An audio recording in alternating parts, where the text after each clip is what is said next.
Je vais corriger cet exercice qui consiste à afficher ou cacher un texte. Donc l'objectif, écrire du JavaScript pour que lorsqu'on clique sur un bouton, un texte apparaisse ou au contraire il disparaît.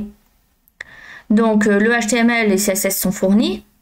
On doit écrire juste le JavaScript pour que quand on clique sur le bouton, le texte est masqué, c'est visible et inversement. Donc voici ce qu'on doit utiliser. Donc je récupère mon HTML, alors sachant que j'en ai déjà une partie écrite. Voilà.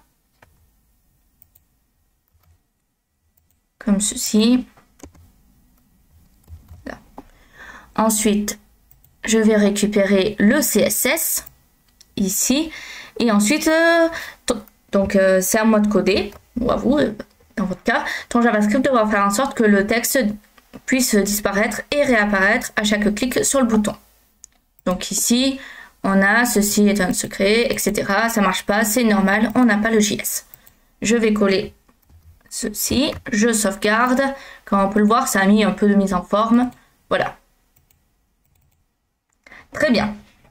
Donc maintenant, qu'est-ce qu'on fait? On va sur script.js. Alors, d'abord, on va récupérer le bouton et le paragraphe. Ça, c'est la première étape. Donc, const. Donc, on l'appelle comme on veut.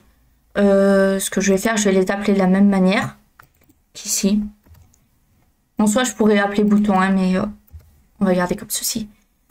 Égal document.getElement by ID. Comme ceci.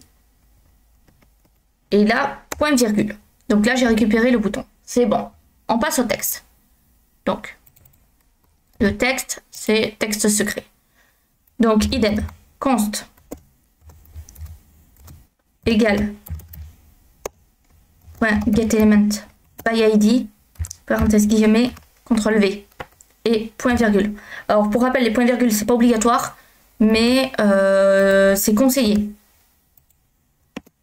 Maintenant, on ajoute un écouteur d'événement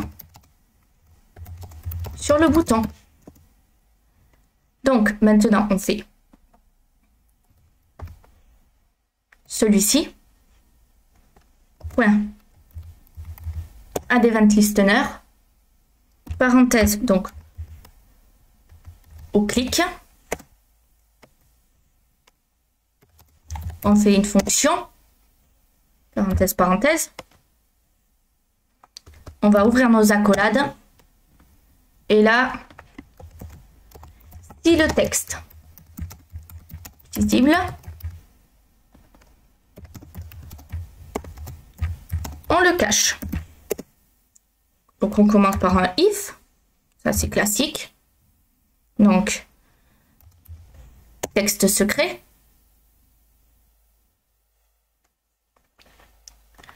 Point style. Point display. Égal, 3 fois égal, on met none. Accolade à la ligne. Donc je vais récupérer ceci parce que c'est très ressemblant pour la suite. Et là, on colle. Dedans, on met donc pas 3 fois égal, 1 fois égal, suffisant. Et on met bloc. Point virgule. Donc on fait le contraire maintenant, ça veut dire qu'on fait un else.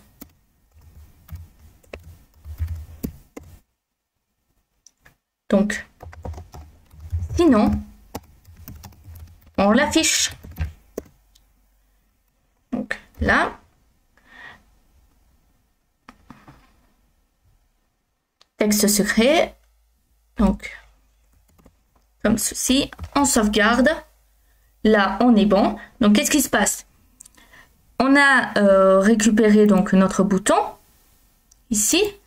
Avec getElement by ID qui permet de sélectionner les éléments dans le HTML, pareil pour le texte. Ensuite, add event listener au clic, ça permet d'exécuter une action quand on clique. Et style point display, ça permet de cacher, donc avec none ou bloc, un élément, tout simplement. Donc là, si on va voir, je clique et comme on peut voir, ça fait apparaître ou disparaître mon morceau de code qui est ici. Bon, si vous préférez, je peux fermer ceci. Je garde le debugger ouvert au cas où. Et voilà. Voilà comment cela fonctionne.